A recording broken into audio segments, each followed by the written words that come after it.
It's the Daily Doug.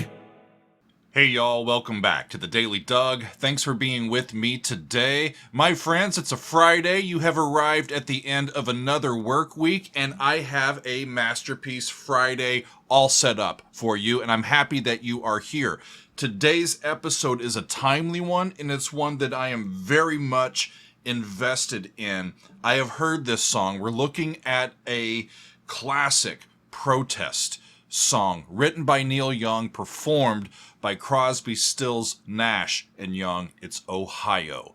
And today is one day before the 54th anniversary of this chilling episode that happened on the campus of Kent State University in Ohio. And it spawned this song, Ohio, written by Neil Young, performed by CSNY, and it's still with us all these years later. So I'm going to take a look at the original version of that song as well as an updated version done by students at Kent State University just a few years ago. So I'm happy that you're here. It's going to be difficult stuff that we're talking about because these songs are they are created because all of this other strife in society is happening, and it's our response to it. And as musicians, we write music that reflects our society and reflects our experiences. And that's what I really love about what Neil Young has done throughout his career. And I really wanted to take this time in early May, especially amid all of the strife that's going on currently in college campuses, and take a look at this classic song by CSNY. And I'm happy that you're here. So let's talk about it.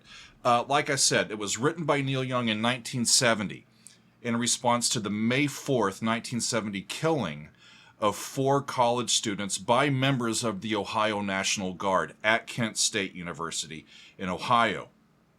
So these students were rallying in opposition to the expanding involvement of the United States in the Vietnam War. Richard Nixon had announced this expansion on April 30th, 1970, via a television address, and 4 days later, over 300 students had gathered on Kent State's campus to protest, as was their constitutional right. And according to Wikipedia, 28 National Guard soldiers fired about 67 rounds in 13 seconds. And they killed 4 students, they wounded 9 others, one of whom has suffered permanent paralysis. There were 8 of the National Guard folks put on trial for carrying out the shooting. And they were charged with depriving the students of their civil rights. And I think they did. But all 8 were acquitted. How about that, right? So from what I can tell, I wasn't around in 1970, y'all. From what I can tell, there was a bit of a 1-2 punch of controversial action from President Nixon that led up to this. Earlier in April, Nixon had urged Congress to end deferments for undergraduate students that had been drafted into the war. Okay? So you're an undergraduate student, you're finally on your own, but Nixon's coming because the deferments have gone away. You don't have the ability to say, I'm in school, I can't respond to my draft card. Okay? Then, on April 29th, 1970, the U.S. and South Vietnamese forces invaded eastern Cambodia, and this expansion of the war into Cambodia was seen as an unnecessary incursion, and with their draft status reinforced, these students felt like, I think, prisoners in their own country, like there's no way out, right? They don't have the choice to say no to war.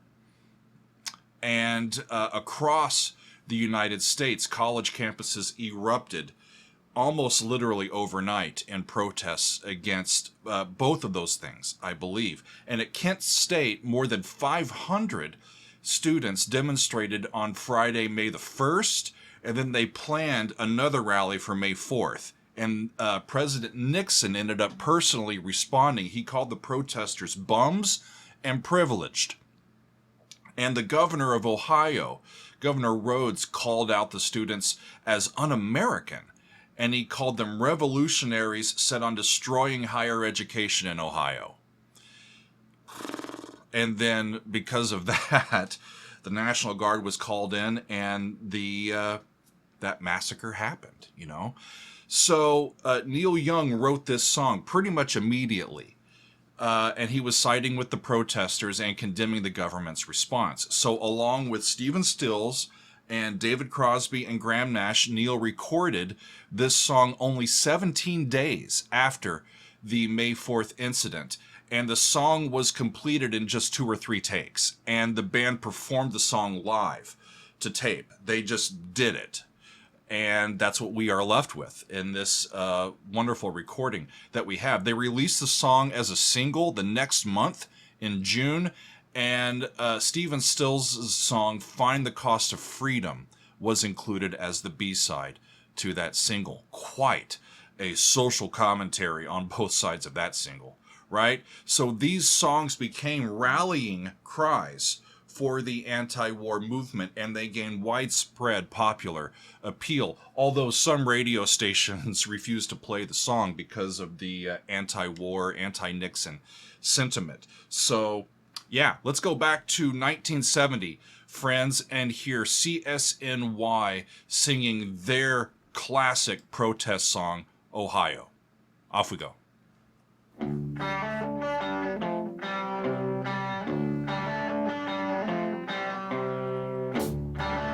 If you're going to do a protest song, it has to be simple, straight to the point, and singable by pretty much anybody. And that's what you get in this song.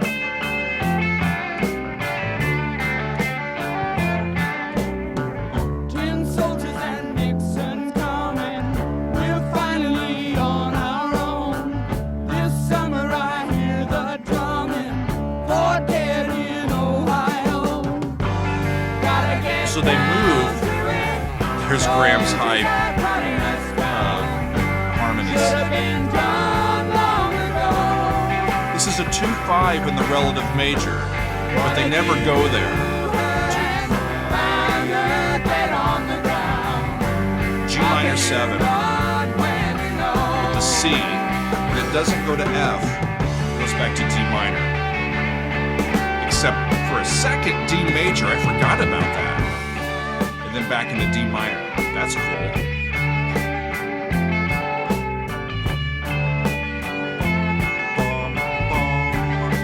F, C, D.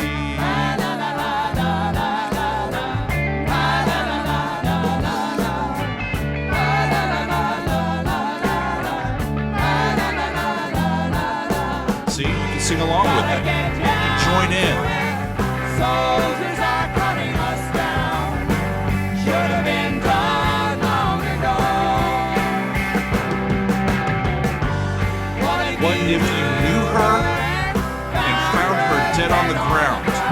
How can you run when you know that they've gunned her down like that? How can you turn away from us? Right?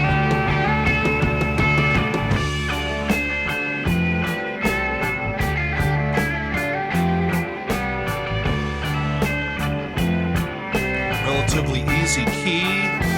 The melody's right in the middle of ranges. Everybody can get to it. Finally on our own. This summer I hear the drumming.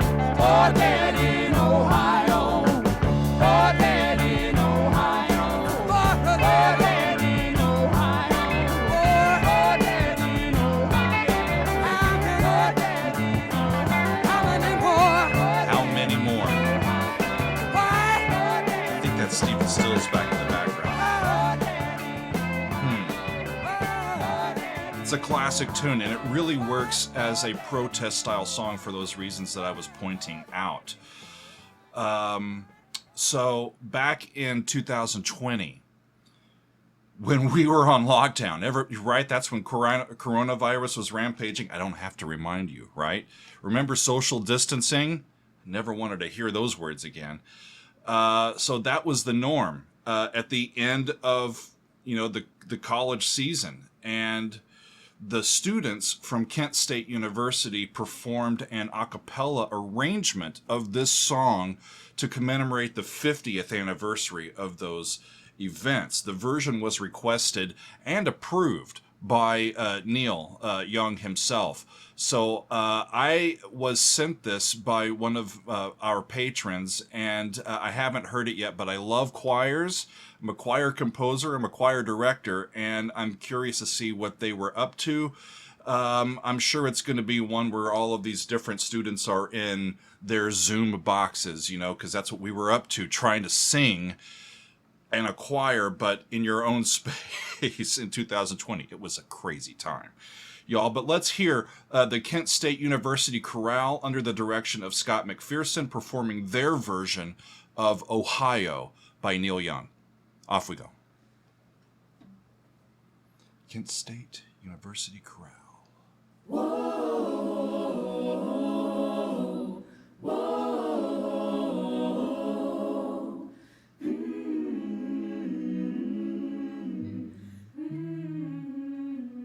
They're a half step lower. They're in C sharp minor. Really nice editing.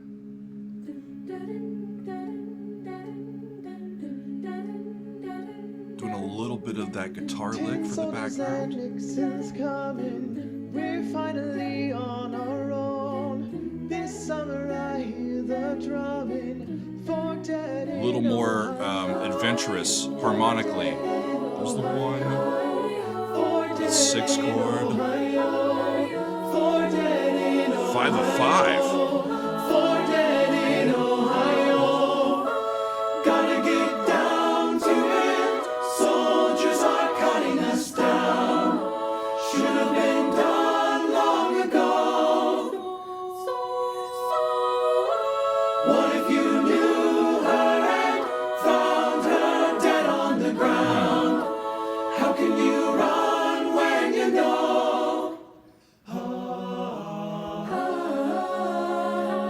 There's that major 1 chord. That's cool. Nice work. And then back to the minor 1.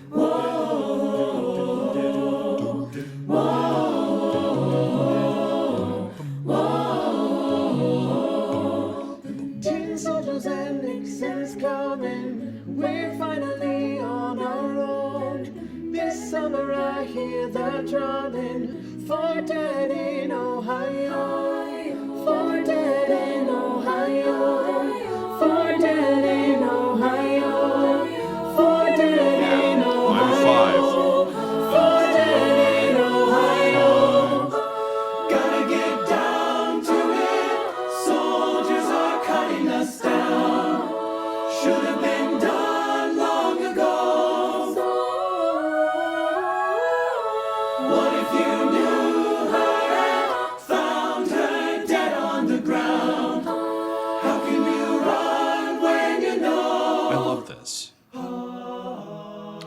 I love the editing too. I did a few of these with my own choir. These take a long time to edit together.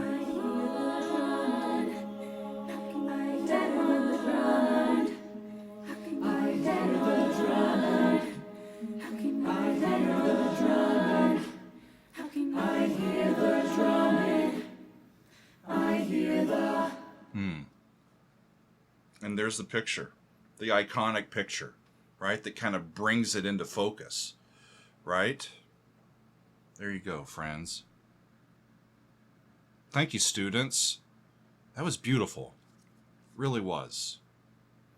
50 years later, on the same campus, students who are the same age as those that were shot and wounded and traumatized, taking up the mantle and renewing the song a little bit. I have lots of thoughts, friends, and I hope that I can say these thoughts in a way that makes sense to you. So let me see if I can make my way through this. I don't think it's ironic that in late April and May of 2024, current times. There are again widespread protests on American college campuses. If y'all are outside of America or you're not sure,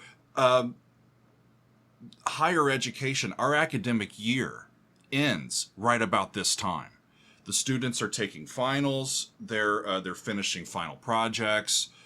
They may not be as often in class, but they're still on campus until the semester concludes, or there's alumni week or graduation or that sort of thing. And at least at the school where I taught, graduation was in the middle of May, so they're taking finals right about this time, and yet they're still on campus for a week or two more. So their schedules have opened up a bit, and they've got warmer spring weather, and you can take to your campus open spaces to rally in opposition to what they feel are injustices that are happening, all around them. I don't think these protests would take place in the fall. Students are just coming into campus and looking forward to the academic year. They wouldn't take place during the summer because most of the students aren't there. And you'd think that university leaders and state politicians, even national politicians, would learn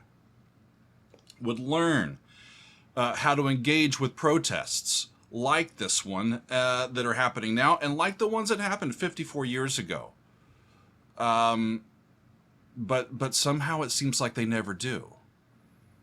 I've been following this conflict in Israel and Gaza since it ramped up in October of last year. And I must say this, I'm immensely sad and horrified to see the news of all that's going on over there. The mass death, the famine, the trauma, all of that stuff. It seems like a no-win situation. Even for a simple citizen like myself, because picking sides is perilous, y'all. If I am sympathetic to Israel, then I may feel like I'm turning a blind eye to the genocide and terror that Israel is inflicting on the people of Gaza.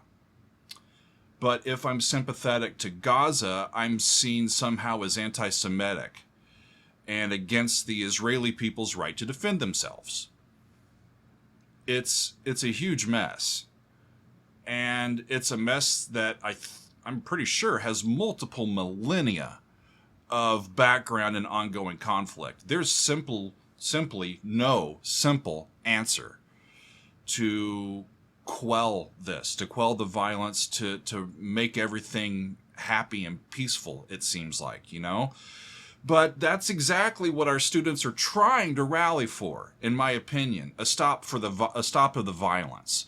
I don't see them picking sides or saying one side is pious while the other side is evil. There may be a few that are doing that and being outspoken, but that's not what I see happening on our college campuses. I see them simply advocating for peace, for an end to the atrocities that they see that are happening.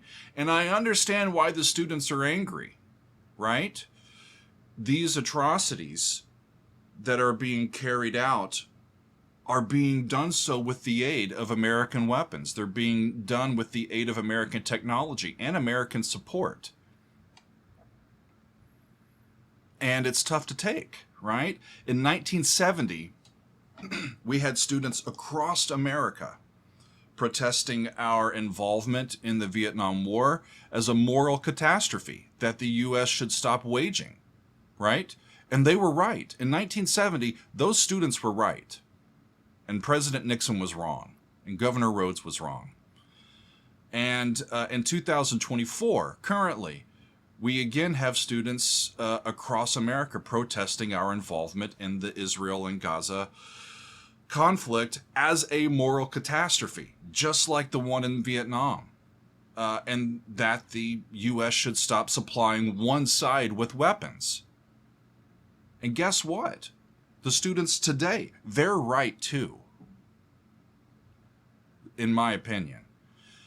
To the point that there are some older agitators, non-students, that are among the student protests. I don't think that diminishes the stance and the truth of what the protesters are rallying for.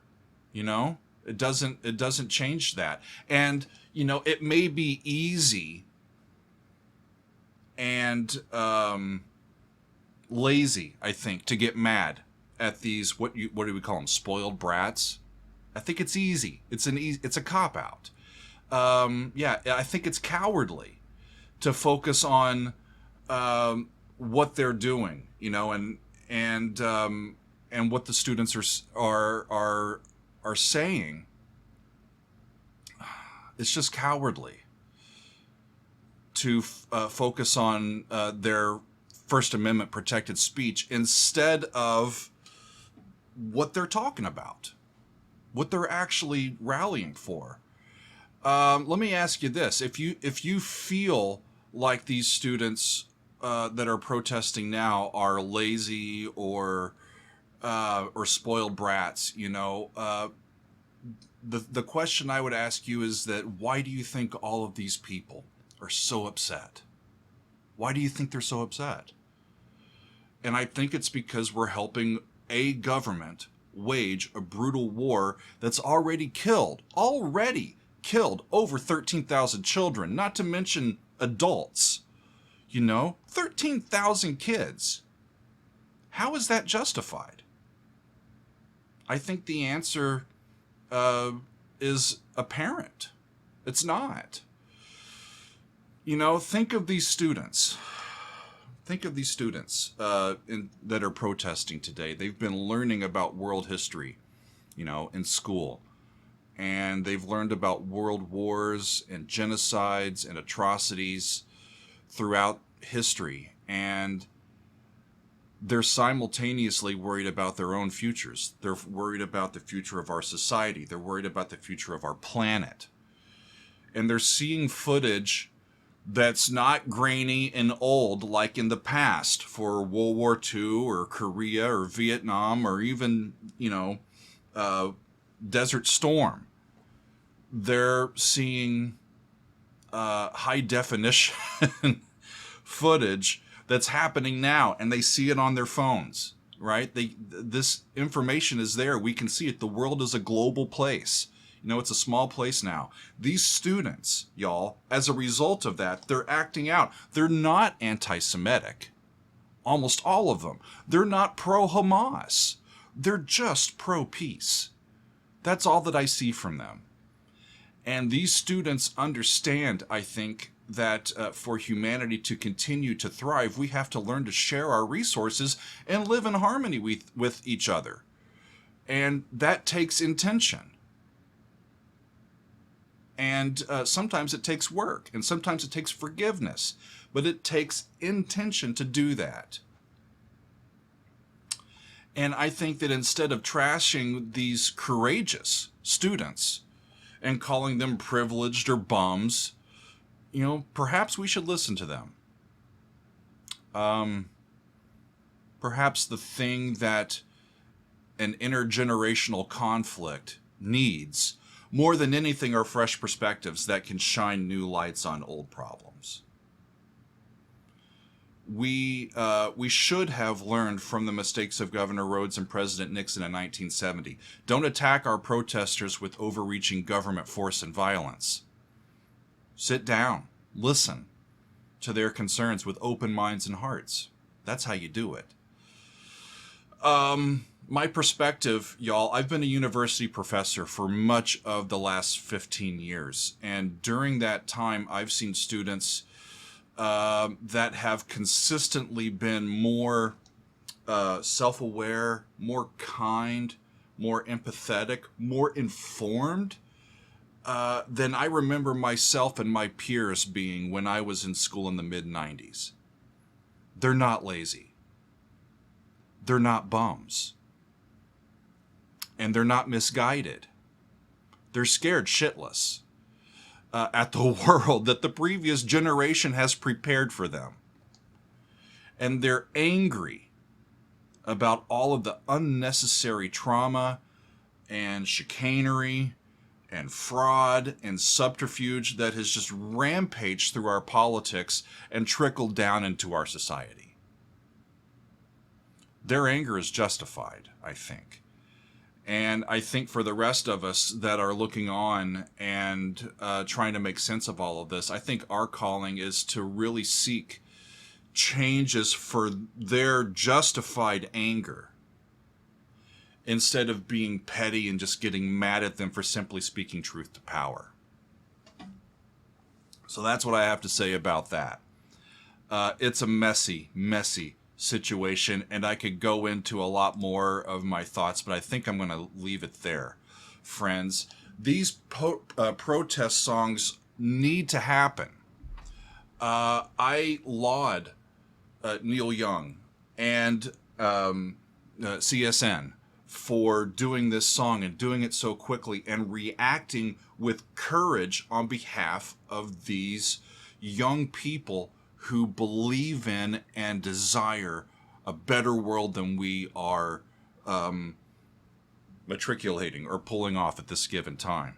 It was true in 1970 and it's true now. And it's amazing to come back to these older tunes to immerse myself into the culture of the day. It helps me understand where and how and why this music was created, and why it hits so hard, and why it stays with us for so long, because it connects our